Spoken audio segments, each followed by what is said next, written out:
Hello, mic test 1. Sound check. Mic test 1, 2. Yan, bago tayo umuwi ng Manila, magluto muna tayo ng adobong pusit. Lagay ng plastic, pati ang ngipin nito. Okay, magigisa muna tayo para matanggal yung lansa. Unahin ng luya. Tagal naman. Bilis-bilisan, okay. Next, bawang. Tagal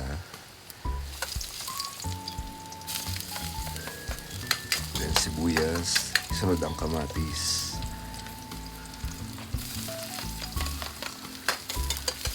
By the way, nabili namin yung puset sa halagang 100. And with great power comes great responsibility. Sayang di ako nakagat. Yan, pisain ng kamatis.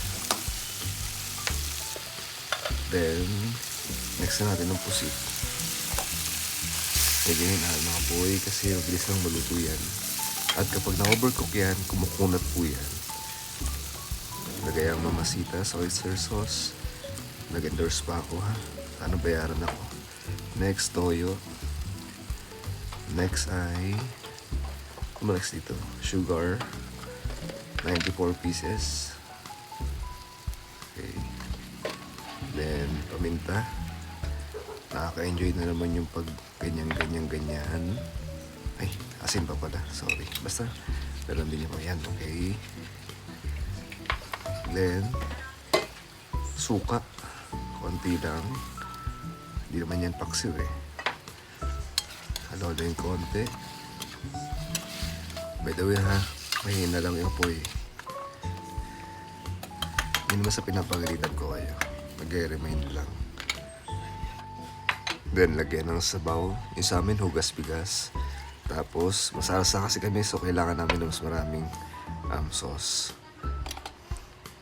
Okay, dito kailangan nating hanguin yung pusit kasi may lalagay pa tayong gulay. Pag na-overcook yan, kagaya na sinabi ko, kumukunat yan. Parang ikaw. Okay. At ang gulay na ilalagay natin ay sayosis. Okay, tayo lang natin maluto yan.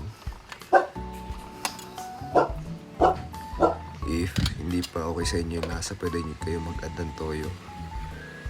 Then, maluto na. Dito naman, pakinggan natin ang kwentuhan ni Peter Parker at ni Jane. Pag wala lang May sense kasi yung pinag-uusapan nila. Ibon pala yung kumakain sa kanila. Senseless. At dahil luto na ang ating sayote, lagay na natin yung pusit. Then, tigdos na yelo. Ay, sotanghon pala yan. Panlaman tiyan din yan. Okay. Antayin lang natin maluto. Then, okay na.